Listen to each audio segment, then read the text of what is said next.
এবার কি যুদ্ধের মূল লক্ষ্যে ছুটছে রাশিয়া?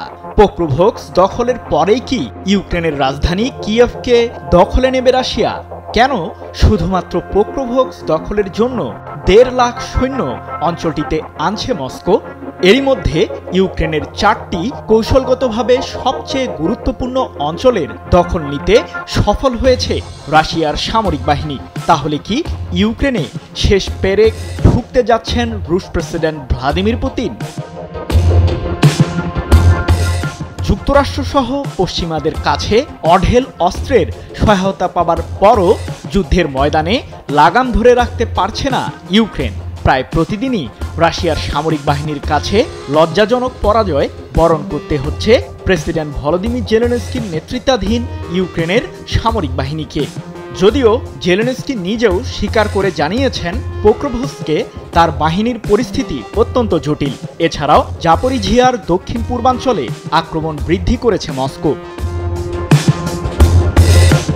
এদিকে ইউক্রেনকে শক্তিশালী করতে প্রথমে দূরপাল্লার টমাহক ক্রুজ ক্ষেপণাস্ত্র দিতে চেয়েছিলেন মার্কিন প্রেসিডেন্ট ডোনাল্ড ট্রাম্প, কিন্তু রাশিয়ার তীব্র বিরোধিতার মুখে সেই সিদ্ধান্ত পরিবর্তন করেন ট্রাম্প। জটিল এই পরিস্থিতিতে লুহান্স, দোনেৎস্ক, জাপোরিঝিয়া ও খেরসন দখলের পর ইউক্রেনের গুরুত্বপূর্ণ আরেক অঞ্চল পোক্রোভস্কের দিকেও নজর দিয়েছেন পুতিন। তাই তো ১.৫ লাখ রুশ সৈন্য অঞ্চলটিতে যাচ্ছে বলে জানা গেছে। ইউক্রেনের কৌশলগত এই অঞ্চলটিতে রয়েছে জেলেনস্কি বাহিনীর সরবরাহ কেন্দ্র ও গুরুত্বপূর্ণ সামরিক সরঞ্জাম। প্রশ্ন হলো, ইউক্রেনের রাজধানী কিয়েভ থেকে আর কত দূরে রয়েছে রাশিয়ার সামরিক বাহিনী?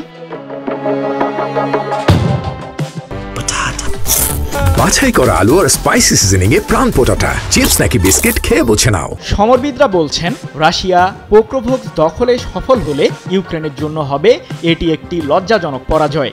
আর এই অঞ্চলটি থেকে কিয়েভের দূরত্ব মাত্র ৬৫০ কিলোমিটার। অর্থাৎ ধারণা করা হচ্ছে কিয়েভ থেকে আর খুব একটা বেশি দূরে নেই রাশিয়ার সামরিক বাহিনী। ভেনেজুয়েলা কেন এখন সশস্ত্র বাহিনী প্রস্তুত করছে? মার্কিন হামলার আশঙ্কা কি তবে বাস্তব? স্থল, আকাশ, নৌ ও ক্ষেপণাস্ত্র সব ইউনিট একসঙ্গে মোতায়েনের ঘোষণা কেন? এই প্রস্তুতি কি প্রতিরক্ষার প্রয়োজন নাকি শক্তি প্রদর্শনের চেষ্টা? পুলিশ, মিলিশিয়া ও নাগরিক ইউনিটকে সামরিক পরিকল্পনায় যুক্ত করা এর যৌক্তিকতা কি? নাগরিকদের যুদ্ধের প্রস্তুতিতে টানা কি তাদের নিরাপত্তা বাড়াবে নাকি ঝুঁকিতে ফেলবে? মার্কিন বিমানবাহী রণতরী জেরাল্ড আর ফোর্ড কেন ক্যারিবিয়ান সাগরে মোতায়েন করা হলো? এই উপস্থিতি কি শুধু সামরিক মহড়া নাকি আগ্রাসনের ইঙ্গিত? ভেনেজুয়েলায় কি সত্যিই কোনো মার্কিন অভিযান আসছে? যদি আসে তাহলে সেটি কি আন্তর্জাতিক আইনের অনুমোদিত পদক্ষেপ হবে? ট্রাম্প প্রশাসন বলছে মাদক পাচার ঠেকাতেই এই মোতায়েন, কিন্তু প্রশ্ন, মাদক বিরোধী অভিযানের জন্য কি হাজারো সেনা ও বিমানবাহী রণতরী প্রয়োজন? মাদক বিরোধী যুদ্ধের আড়ালে কি রাজনৈতিক লক্ষ্য লুকিয়ে আছে? মাদুরোকে গ্যাং পরিকল্পনাকারী বলার প্রমাণ কোথায়? যদি প্রমাণ সীমিত হয় তাহলে এই অভিযোগের উদ্দেশ্য কি? ভেনেজুয়েলার সেনাবাহিনী বলছে তারা প্রতিরোধ গড়ে তুলবে, কিন্তু তারা কি পর্যাপ্ত অস্ত্র, জ্বালানি ও খাদ্য পাচ্ছে? সরকার যদি নিজ বাহিনীকেই নিয়মিত সরবরাহ না দিতে পারে তবে যুদ্ধ টিকবে কিভাবে? সেনাবাহিনীর ঘাটতি পূরণে আধা সামরিক বাহিনী ব্যবহার, এটা কি সামরিক শক্তি নাকি মরিয়া প্রচেষ্টা? ক্যারিবীয় সাগরে যুক্তরাষ্ট্রের টানা বিমান হামলার শেষ কোথায়? মাদক বিরোধী অভিযানে ১৯টি হামলা, ৭৫ জন নিহত। এগুলো কি অভিযান নাকি যুদ্ধ? আইন বিশেষজ্ঞরা বলছেন সম্ভাব্য হামলা আন্তর্জাতিক আইনের লঙ্ঘন। তাহলে প্রশ্ন, কেউ কি সেই আইন বাস্তবে প্রয়োগ করতে পারবে? যদি মার্কিন যুক্তরাষ্ট্র আন্তর্জাতিক আইন ভঙ্গ করে, কে তাদের থামাবে?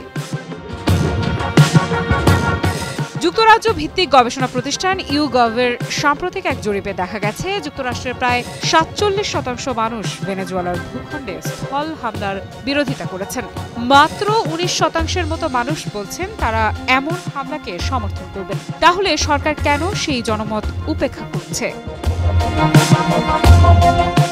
এদিকে ভেনেজুয়েলা 280টি স্থানে ছোট ইউনিট গঠনের পরিকল্পনা করছে। এটি কি জাতীয় প্রতিরোধের প্রস্তুতি নাকি ছত্রভঙ্গ প্রতিরক্ষার স্বীকারোক্তি? গেরিলা যুদ্ধ কি দেশের ভেতরেই অস্থিতিশীলতা বাড়াবে? একটি দুর্বল অর্থনীতি নিয়ে কতদিন যুদ্ধ চালানো সম্ভব হবে সেটাই ভাবার বিষয়।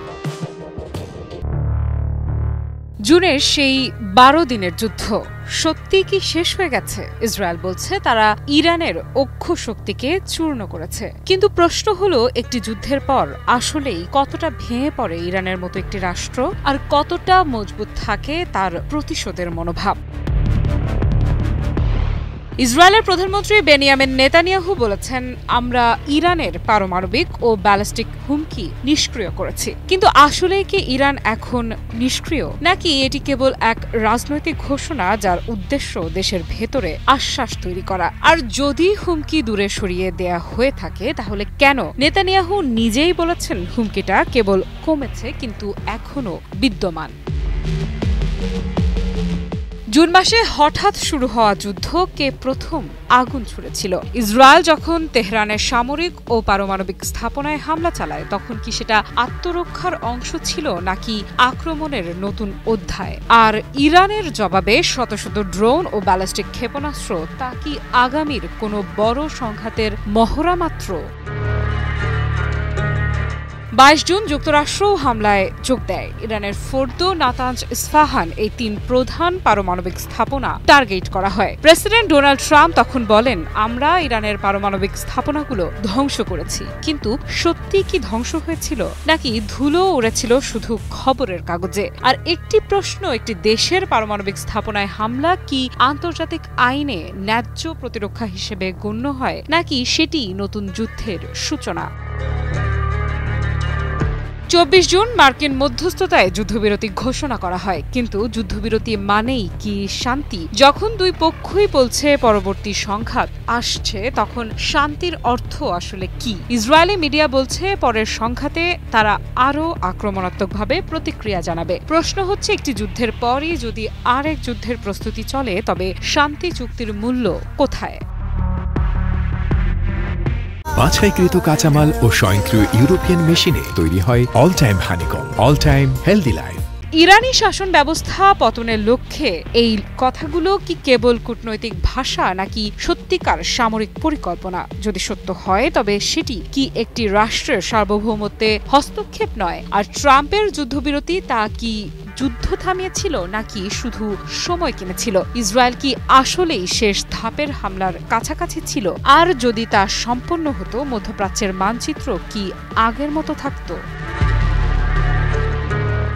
ইরান দুর্বল হয়েছে এই দাবি যদি সত্যি হয় তাহলে কাকে দিয়ে মাপা হবে দুর্বলতা? অর্থনৈতিক চাপ, সামরিক ক্ষতি নাকি মানসিক প্রতিশোধ? আর ইসরায়েল যদি সফলই হয় তাহলে কি তাদের নিরাপত্তা নিশ্চিত হয়েছে নাকি আরও তীব্র প্রতিরোধের বীজ রোপিত হয়েছে তেহরানের মাটিতে?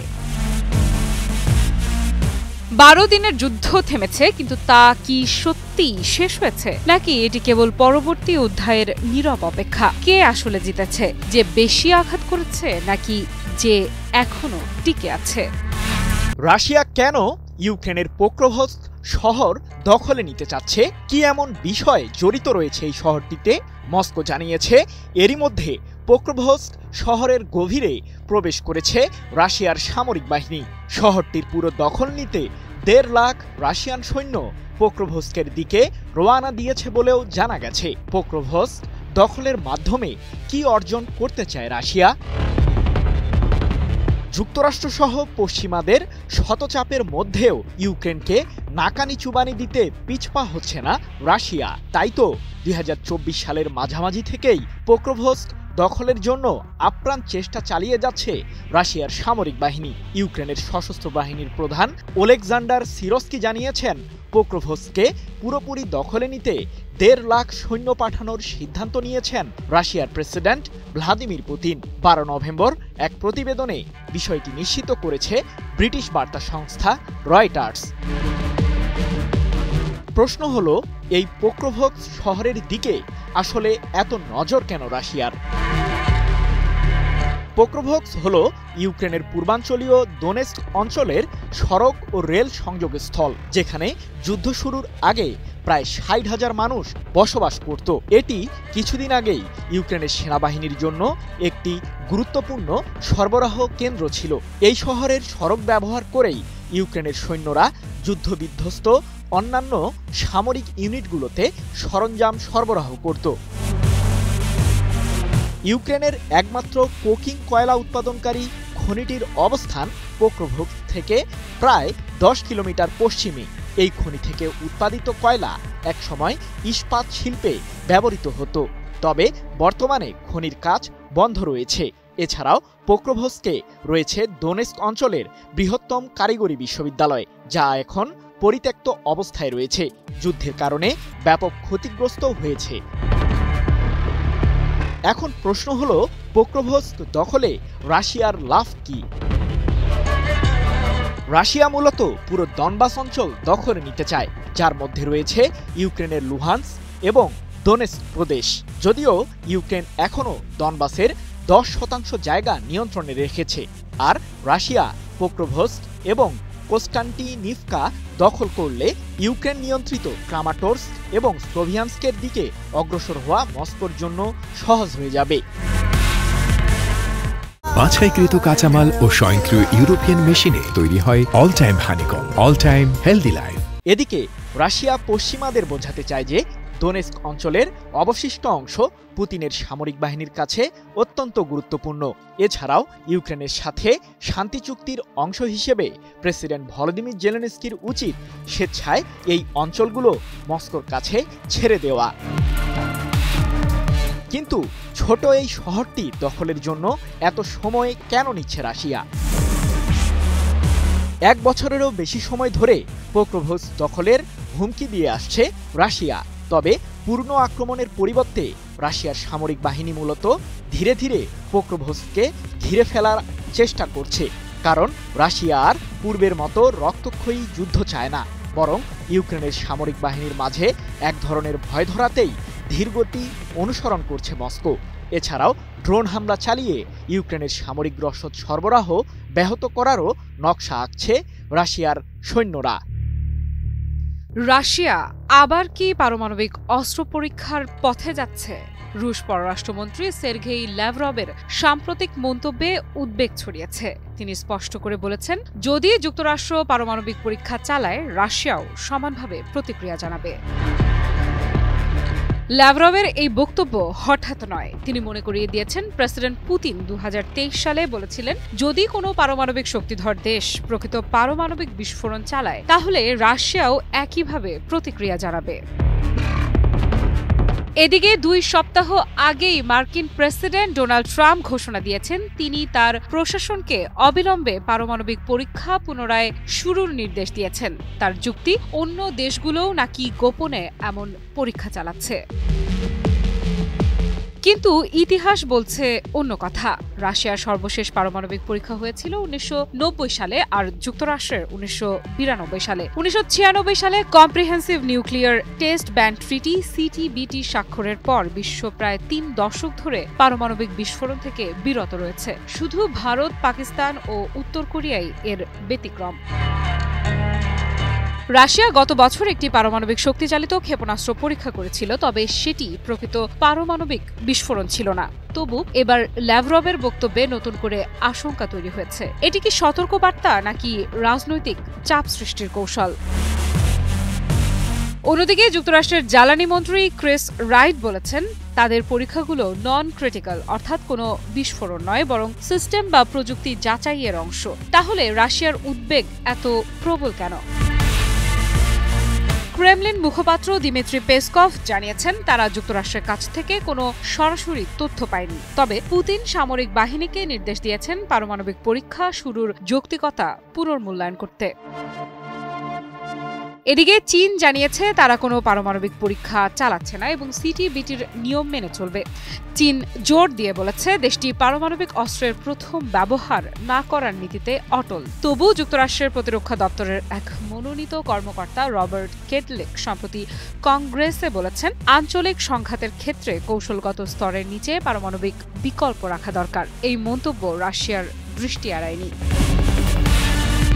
2022 সালে ইউক্রেনে যুদ্ধ শুরুর পর পুতিনও রাশিয়ার পারমাণবিক প্রতিরোধ বাহিনীকে উচ্চ সতর্কতায় রেখেছিলেন। তখনও বিশ্বের আতঙ্ক বেড়েছিল, এখন সেটি ঘনিয়ে আসছে। এই পারমাণবিক প্রতিযোগিতার পরিণতি কোথায় গিয়ে ঠেকবে? বিশ্ব কি আবার স্নায়ুযুদ্ধের ছায়ায় ঢেকে যাচ্ছে? ইরান কি সত্যি পারমাণবিক বোমা তৈরির পথে হাঁটছে, নাকি এই সবই বিশ্বের তৈরি এক রাজনৈতিক ছায়াযুদ্ধ? প্রতিবার যখন আলোচনার টেবিলে বসেছে তেহরান, কেউ বলেছে শান্তি আসছে আর কেউ বলেছে না, ওরা সময় কিনছে। তাহলে কারা সত্যি বলছে? সম্প্রতি তেহরান ভিত্তিক বিশিষ্ট রাজনৈতিক বিশ্লেষক সাদেক জিবা কালাম বলেছেন, তোমরা যুক্তরাষ্ট্রকে গালি দাও, ইসরায়েলকে ধ্বংসের হুমকি দাও, কিন্তু গোপনে সময় নষ্ট করছো বোমা বানানোর জন্য। এমন কথা ইরানে উচ্চারণ করা মানে নিজের ঘাড়ে দড়ি পরানো। কিন্তু কেন এমন কথা বললেন তিনি? তিনি কি সত্যটা জানেন, নাকি এটাও একটা রাজনৈতিক চাল? ইরানের সরকার বলছে তাদের কর্মসূচি শান্তিপূর্ণ। এদিকে দেশটির সাবেক কর্মকর্তা মোহাম্মদ জাওয়াদ লারিজানি হঠাৎই দাবি করেন, আমরা চাইলে 2 সপ্তাহেই বোমা বানাতে পারি, কিন্তু বানাচ্ছি না। 2 সপ্তাহ? এটা কি কৌশল নাকি বার্তা? এমন বাক্য কি শুধু বিশ্বকে ভয় দেখানোর জন্য, নাকি পর্দার আড়ালে সত্যি কিছু ঘটছে? জিবা কালামের এমন বিতর্কিত বক্তব্য এবারই নতুন নয়। এর আগেও তাকে জেলে যেতে হয়েছে রাষ্ট্রবিরোধী প্রচারের অভিযোগে। তিনি সবসময় বলেন ইরানের রাজনীতি টিকে আছে যুক্তরাষ্ট্র বিরোধিতার ওপর। চলতি বছরের জুনে 12 দিনের যুদ্ধে ইরানে ইসরায়েল ভয়াবহভাবে আঘাত হানে আর মার্কিন বাহিনীও ইরানের নিউক্লিয়ার সাইটে হামলা চালায়। তবুও যুক্তরাষ্ট্র বলেছে, আমাদের হাত এখনো বন্ধুত্বের জন্য খোলা। বন্ধুত্ব যখন 2 দিকেই হামলা চলছে। বাছাই করা আলু আর স্পাইসি সিজনিং এ প্রাণ পোটাটা চিপস নাকি বিস্কিট খেয়ে বুঝে নাও। বিশ্বের বড় শক্তিগুলো জানে, যদি ইরান পারমাণবিক অস্ত্র পায় তবে পুরো মধ্যপ্রাচ্যের ভূ রাজনীতি বদলে যাবে। কিন্তু কেউ কিছু বলছে না। হয়তো তারা অপেক্ষা করছে, হয়তো ভয় পাচ্ছে, অথবা সবাই নিজের খেলাটা খেলছে। যদিও ইরান বলছে আমরা শান্তি চাই, তবে পশ্চিমা সমালোচকদের মতে ওটা কেবল মুখোশ। কল্পনা করুন একটি যুদ্ধ বিমান, যার ভেতরে আছে এমন হাইপারসোনিক ক্ষেপণাস্ত্র যা মুহূর্তের মধ্যেই শত্রুর লক্ষ্য ধ্বংস করতে পারে। এখন প্রশ্ন হলো, কেউ কি সত্যিই এই বিমানটি চুরি করতে চাইতে পারে? এমন গুঞ্জনই শোনা যাচ্ছে বিশ্বমঞ্চে। ধারণা করা হচ্ছে এই যুদ্ধ বিমানকে চুরি করে পশ্চিমা ঘাঁটিতে পাঠানোর চেষ্টা চালানো হয়েছিল। কিন্তু কেন? কি উদ্দেশ্য ছিল এর পেছনে? তাহলে কি ইউক্রেন ও যুক্তরাজ্য রাশিয়ার হাইপারসনিক অস্ত্রকে নিজের দিকে ঘুরিয়ে আনতে চেয়েছিল? আর রাশিয়ার নিরাপত্তা বাহিনী কি সত্যিই সেই ষড়যন্ত্র নস্যাৎ করেছে? এমন সব গোলকধাঁধার প্রশ্নে তোলপাড় বিশ্ব। সম্প্রতি রাশিয়া অভিযোগ করেছে যে ইউক্রেন ও যুক্তরাজ্যের যৌথ ষড়যন্ত্রে রুশ সামরিক বাহিনীর হাইপারসনিক ক্ষেপণাস্ত্রবাহী এক যুদ্ধবিমান ছিনতাইয়ের চেষ্টা চালানো হয়েছিল। তবে রুশ গোয়েন্দা সংস্থা FSB দাবি করেছে এই ষড়যন্ত্র নস্যাৎ করে দেওয়া হয়েছে। রুশ গোয়েন্দা সংস্থা AFSB এক বিবৃতিতে জানিয়েছে, ইউক্রেনের প্রতিরক্ষা মন্ত্রণালয় এবং তাদের ব্রিটিশ তত্ত্বাবধায়করা যৌথভাবে রাশিয়ার অতি দ্রুতগতির কিনজাল ক্ষেপণাস্ত্রবাহী MiG-31 যুদ্ধবিমান ছিনতাইয়ের পরিকল্পনা করেছিল। রুশ পাইলটদের $3 মিলিয়ন ও একটি পশ্চিমা দেশের নাগরিকত্বের লোভ দেখানো হয়, যাতে তারা বিমানটিকে কৃষ্ণ সাগরের তীরে অবস্থিত ন্যাটো ঘাঁটি রোমানিয়ার কনস্টান্টায় নিয়ে যান। পরিকল্পনা অনুযায়ী সেখানে বিমানটিকে ভূপাতিত করার কথা ছিল, দাবি করেছে AFSB। রাশিয়ার কেন্দ্রীয় গোয়েন্দা সংস্থা AFSB বলছে, ইউক্রেন ও ব্রিটিশ গোয়েন্দা সংস্থাগুলোর বৃহৎ উস্কানিমূলক পরিকল্পনা ভণ্ডুল করা হয়েছে। রাষ্ট্রায়ত্ত সংবাদ মাধ্যমে প্রকাশিত এক ভিডিওতে দেখা যায়, মুখ ঢাকা এক রুশ সৈনিক বলছেন তিনি ইউক্রেনীয় গোয়েন্দা সংস্থার এক এজেন্টের কাছ থেকে ইমেল পেয়েছিলেন, যেখানে তাকে ষড়যন্ত্রে যোগ দিতে প্রলুব্ধ করা হয়। এই ঘটনার পর প্রতিশোধ হিসেবে রুশ সেনারা কিয়েভ ও খমেলনিৎস্কি অঞ্চলে ইউক্রেনীয় সেনাদের গোয়েন্দা কার্যালয় ও একটি বিমান ঘাঁটিতে হামলা চালায় বলে জানিয়েছে FSB। 2022 সালে ইউক্রেনে আগ্রাসন শুরু করার পর থেকে রাশিয়া নিয়মিত অভিযোগ করে আসছে যে কিয়েভ ও তার পশ্চিমা মিত্ররা রুশ ভূখণ্ডে নাশকতামূলক কর্মকাণ্ড চালাচ্ছে। তবে এই অভিযোগের বিষয়ে কোনো প্রমাণ উপস্থাপন করেনি মস্কো। বাছাইকৃত কাঁচামাল ও স্বয়ংক্রিয় ইউরোপিয়ান মেশিনে তৈরি হয় all time honeycomb, all time healthy life. 2023 সালে আগস্টে রুশ সেনাবাহিনীর একটি Mi-8 হেলিকপ্টার ইউক্রেনে প্রবেশ করে আত্মসমর্পণ করেছিল। সেই অভিযানে অংশ নেওয়া পাইলট ম্যাক্সিম কুজনিভকে পরে স্পেনে নিহত অবস্থায় পাওয়া যায়। যখন ইউক্রেন, রাশিয়া আর পুরো বিশ্ব পোক্রোভস্কের নাটকীয় যুদ্ধের শেষ অধ্যায়ের দিকে তাকিয়ে আছে, ঠিক তখনই উপেক্ষিত এক ফ্রন্টলাইনে রাশিয়ার অগ্রযাত্রা হঠাৎই কেন তীব্র হয়ে উঠল। জাপোরিজিয়া ও ডনি প্রোপেটোভস্ক ওবলাস্তের সংযোগস্থল, যাকে ইউক্রেনীয়রা বলে ডিকেপোলি বা বন্যপ্রান্তর, সেই এলাকাতেই কেন যুদ্ধের গতি বদলে যাচ্ছে।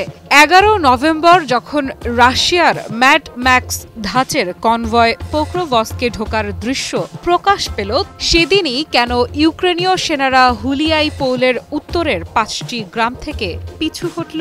এই সিদ্ধান্ত কি শুধু কৌশলগত নাকি প্রতিরক্ষার ভাঙনের সূচনা? রাশিয়ার এই অগ্রযাত্রা কি হঠাৎ কোনো পরিকল্পনা, নাকি 2024 সালের শীত থেকে চলমান ধীর কিন্তু ধারাবাহিক অভিযানের ফলাফল? যে অঞ্চলে এতদিন খুব সামান্য সংঘর্ষ হচ্ছিল, সেখানে এখন কেন দ্রুত যুদ্ধের দৃশ্যপটে পরিবর্তন দেখা যাচ্ছে? ইতিহাস বলছে এই বন্য প্রান্তর বহু যুগ ধরে ক্ষমতার টানাপোড়েনের সাক্ষী। জাপোরিজিয়ান কসাক থেকে নেস্তার মাখনোর অ্যানার্কিস্ট সেনা হুলিয়াইপোল বরাবরই ছিল বিদ্রোহের প্রতীক। তাহলে আজ আবার কেন এই অঞ্চল নতুন এক সংঘর্ষের কেন্দ্রবিন্দু হয়ে উঠছে? ইউক্রেনের সামরিক মুখপাত্র ভ্লাদিস্লাভ ভলোসিন স্বীকার করেছেন, হুলিয়াইপোলের আশেপাশের 5টি গ্রাম, যার মধ্যে উসপেনিভকা ও নোভোমাইকোলাইভকা সম্পূর্ণভাবে খালি করা হয়েছে। কেন এই প্রত্যাহার? মানবিক কারণে নাকি সেনা সংকটের চাপে? যেখানে 1 কিলোমিটার দখলই সাধারণত বড় খবর, সেখানে 5টি গ্রাম হারানো কতটা তাৎপর্যপূর্ণ? রাশিয়া কি এবার সত্যি ফ্রন্টলাইন ভেদ করতে পেরেছে? উত্তরে ডনি প্রোপেটোভস্ক ওব্লাস্তে রুশ বাহিনী পোক্রোভস্কে শহরের দিকে এগিয়ে এসেছে মাত্র 15 কিলোমিটার দূরত্বে। এই শহর ইউক্রেনের এক গুরুত্বপূর্ণ সরবরাহ কেন্দ্র। তারা যদি সেটি দখল করে, পুরো দক্ষিণ ফ্রন্ট কি ভেঙে পড়বে? ভেলিকা নভোসিলকার পতনের পর থেকে রুশ অগ্রগতি ধীর হলেও স্থির ছিল। এখন যখন তারা মক্রি ইয়ালি নদী পার হয়ে জাপোরিজিয়ার ভেতরে ঢুকে পড়ে, তখন কি ইউক্রেনের মনোযোগ দোনবাসের তীব্র লড়াইয়ে আটকে আছে? বিশ্লেষণ সংস্থা ডিপ স্টেট জানাচ্ছে, অক্টোবরে রাশিয়ার মোট দখলকৃত ভূমির 69% এসেছে এই অঞ্চল থেকেই, যদিও তাদের মোট আক্রমণের মাত্র 16% এই এলাকায় হয়েছে, অর্থাৎ কম বিনিয়োগে বেশি সাফল্য। প্রশ্ন হলো, ইউক্রেনের প্রতিরক্ষা এত দুর্বল হয়ে গেল কেন? দীর্ঘ ফ্রন্টলাইন, সীমিত জনবল আর অবিরাম ড্রোন যুদ্ধ, এসব কিছুর মাঝে কিয়েভ এখন কিভাবে সিদ্ধান্ত নেবে কোন এলাকা ধরে রাখা হবে আর কোনটা ছেড়ে দিতে হবে? দোনেস্ক, জাপোরিজিয়া ও ডনি প্রোপেটোভস্কের সংযোগস্থলের এই অঞ্চল বরাবরই ছিল অগ্রাধিকারের তালিকার নিচে, কিন্তু এখন যখন হুলিয়াইপোলের উত্তর দিক থেকে রুশ বাহিনী চাপ দিচ্ছে, তখন কি ইউক্রেনের সবচেয়ে শক্ত প্রতিরক্ষা রেখাই ভাঙনের মুখে? যদি রাশিয়া এই গতিতে অগ্রসর হয়, তাহলে কি 2026 সালের আগেই তারা জাপোরিজিয়া ফ্রন্ট ঘিরে ফেলবে? আর যদি সেটি ঘটে, তবে জাপোরিজিয়া শহর নিজেই কি পরবর্তী লক্ষ্য হবে? হ্যাঁ, শহরটি দখল করা এখনও রাশিয়ার জন্য সহজ নয়, কিন্তু যদি সেটি নিয়মিত ড্রোন আঘাতের আওতায় আসে, তাহলে কি কিয়েভের দক্ষিণ ফ্রন্ট স্থায়ীভাবে দুর্বল হয়ে পড়বে? উত্তরে ডনি প্রোপেটোভস্ক অঞ্চলেও নতুন এক ফ্রন্টের সম্ভাবনা তৈরি হয়েছে। এই পোক্রোভস্কে সেক্টর কি ইউক্রেনের পরবর্তী বড় সংকটের সূচনা?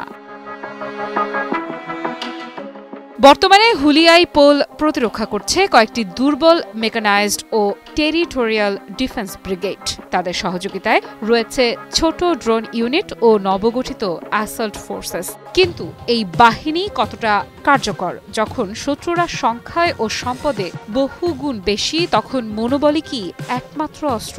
কমান্ডার ভ্যালেন্টিন মানকো সম্প্রতি দাবি করেছেন তাদের বাহিনী উসপেনিভকা পুনর্দখল করেছে, কিন্তু আজ সামরিক বাহিনী নিজেই স্বীকার করছে গ্রামটি রুশ নিয়ন্ত্রণে। তাহলে তথ্য ও বাস্তবতার এই ফাঁক কিভাবে তৈরি হচ্ছে? বাছাইকৃত কাঁচামাল ও স্বয়ংক্রিয় ইউরোপিয়ান মেশিনে তৈরি হয় all time honeycomb, all time healthy life. 2024 সালের বসন্ত থেকে রুশ বাহিনীর ধারাবাহিক অগ্রগতি ইউক্রেনের যুদ্ধের বাস্তবতাকে পাল্টে দিয়েছে। এখন প্রশ্ন শুধু একটাই, এই যুদ্ধক্ষেত্রের পরিবর্তন কি সাময়িক, নাকি এটি ইউক্রেনের দক্ষিণ প্রতিরক্ষার পতনের সূচনা?